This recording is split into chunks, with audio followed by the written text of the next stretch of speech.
Our lead story of the day is a school district official declares that using the wrong pronouns is an act of psychological violence that needs to be dealt with accordingly. Folks, this one's going to make your head spin, and we have talked about it. And coming from an educator and a teacher, this worries me greatly. A Rhode Island elected school board official involved in promoting a diversity, equity, and inclusion agenda in the district recently came under fire for claiming that intentionally misgendering someone is an act of violence that needs to be dealt with accordingly. This is how the left views all this stuff. If you say something they don't like, if you say something that hurts their feelings, what they call microaggressions, which is purely subjective, it is now an act of violence that is no different than you physically striking them. That's how they view this stuff. Jennifer Lima, elected member of the North Kingston School Committee, shared a social media post from an activist group on November 12th that read, "Purposefully misgendering students is an act of violence. Respond accordingly." Lima added to the shared post, "I recognize that some may find the use of the word violence in this post extreme. But again, the left are extreme. That's why we've done the Bald Brad show. That's why Ben Shapiro has his show. That's why he also has a Daily Wire to go against the extreme left. Quote, any act of violence in our school which creates an unsafe environment physically or emotionally by or for any member of the school community needs to be dealt with accordingly."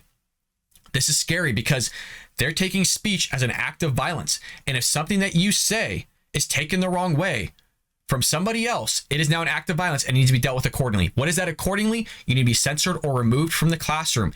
Even though there was no intent behind it, somebody just might have taken something the wrong way, meaning you saying everyone rather than he or she, just to be safe, somebody might not claim to be involved in that everyone because they're non-binary or something along that spectrum, and now you just screwed yourself and now you're ousted as a teacher. And people think I'm kidding. As a teacher in the classroom, you guys, I am telling you, I have been in trainings in the past where if you mispronounce somebody, you have the possibility of being fired. I have friends that are teachers that have been told the same thing. It's not a joke. This is real deal.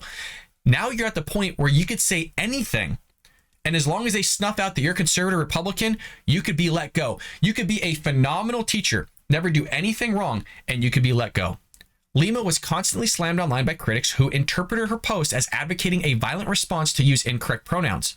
In a statement from Fox News Digital, Lima explained, quote, "I also believe that purposefully misgendering someone is an act of psychological violence when done deliberately and consistently and should be responded to accordingly," which goes again in the realm of policing speech. I get the idea of you want to be called a name and that's bothering you. Like, obviously my first name is Brad. If somebody continually called me Jennifer or some other name that I don't want to be called, of course it's going to bug the hell out of me and I find that very disrespectful.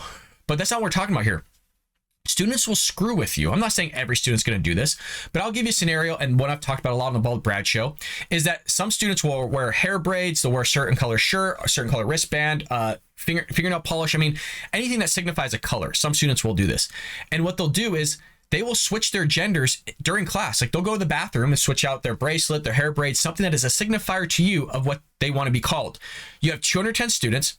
Some of those students are, trans or whatever it may be. And you may or may not know that, by the way. They don't have to tell you what their pronouns are. So now you're kind of seeing the grand scheme of the big problem with all this. They can switch out their braids, their bracelets, whatever it may be. And you have to somehow catch on to that, grab a hold of that, and make sure for the rest of that class or school day, whatever it is, that you call them by the correct pronoun. And then what they can do 5 minutes later, go switch out another bracelet. Now they want to be called something else because they're fluid. They're non-binary. They switch back and forth.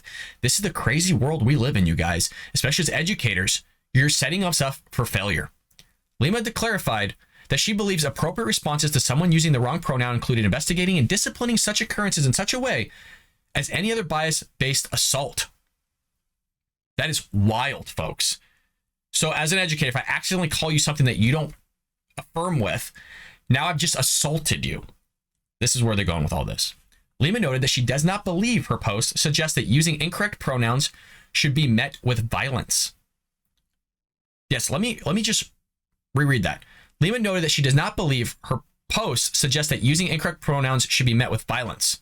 But that's how it's going to be treated, is that you mispronouncing somebody, you're committing violence upon somebody else, but you're just telling, hey, it should not be met with violence. Nicole Solis, a senior fellow with the Independent Women's Forum, disagreed with Fox News Digital, or disagreed and told Fox News Digital, rather, if you believe you're under threat of violence, listen to respond accordingly means that you act in self-defense, which is a physical and often violent action taken to protect yourself. This is wild, you guys. This is real wild. Her public call for students to respond accordingly to non-existent violences in her own tactic call for violence against those who oppose her radical ideology. She creates a hostile, paranoid school environment where violence is now more likely to happen thanks to her hysterical message that danger lurk around every pronoun.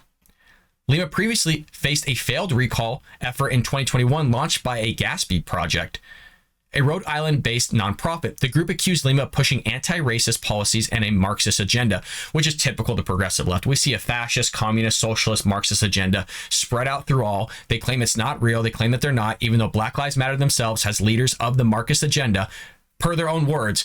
But this is how far the left is taking our education system. Not only are they trying to grab a hold and indoctrinate your children based on these leftist progressive ideas, not only are they trying to teach them critical race theory, that regardless of their skin color, they're just racist. If they're white, there's nothing they can possibly do about it. And race is inherent within all interactions. There goes more than that, trust me.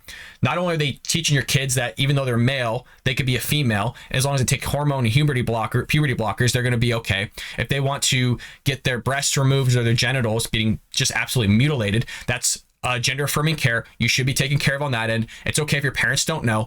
All this stuff is taking place in the classroom. And there were a lot of people that still voted Democrat in the midterm because they don't think either this is happening or they are okay with this stuff happening. This is crazy, you guys. And then they can't fathom why there's a mass exodus of teachers. We just want to go do our job. I don't want to indoctrinate any kid. I don't want to affirm their gender or anything like that. I just want to teach mathematics. I want to be respectful to all my students, show them that I love them and I support them in their academics and I respect them. I just want to teach math. I don't want to mispronounce somebody. I don't want to have to keep 1,000 different pronouns in my mind. I have 210 missing gaps of knowledge of students that they have in their mathematics. You extrapolate that out over 8 years of academics within mathematics. Now I got to somehow figure out how to teach everybody the mathematics per the standards of California State. On top of the fact, now I have to fill all these missing gaps of knowledge and a bunch of other litany of other things. And now they want to pile on that I have to memorize all these pronouns that somebody wants to be called. They, them, he, she, ze, zer. I can't do that, you guys. You're setting me up for failure, and I don't want to be set up for failure. I want to be set up for success, because if I'm set up for success, odds are the student's going to be set up for success. But right now, when we're policing speech and it's all subjective and you accidentally mispronounce somebody, all of a sudden that's equivalent to me creating violence upon you. All of a sudden I've somehow assaulted you, and now I'm going to be fired or thrown in jail or something along those lines later on in the future, because that's the direction that we're going, folks. I need to know what you all think about this. You are mostly parents, or you're going to be parents, or you were parents in the past. Am I speaking out of line here? Am I going too far to think that I should be very nervous when this is going on? You saw it from Jordan B. Peterson. I mean, that's literally why he was kind of shot up in the fame, was because the Canadians were trying to suppress his speech. We're trying to tell him what he could and couldn't say. This is where we are going. And this is one of the reasons why, just one of the many reasons why you have a mass exodus of teachers, because they don't want to have to police their speech all the time. I'm saying there's a gradient of that, okay? I'm not saying you just don't get to say whatever you want in the classroom, but I also don't want to be fired for saying something that somebody would take as violent, or they would misunderstand what my words are or take it the wrong way, which is called microaggressions for anybody that's new. So let me know what you think about this story, folks. This is crazy. This would, if this ever got put into effect, this would drive me out of teaching. I would just go back into accounting, because that's nuts. I hope you enjoyed that clip from the Bald Brad Show. If you did, make sure to hit that subscribe button so you can stay up to date on all our future content.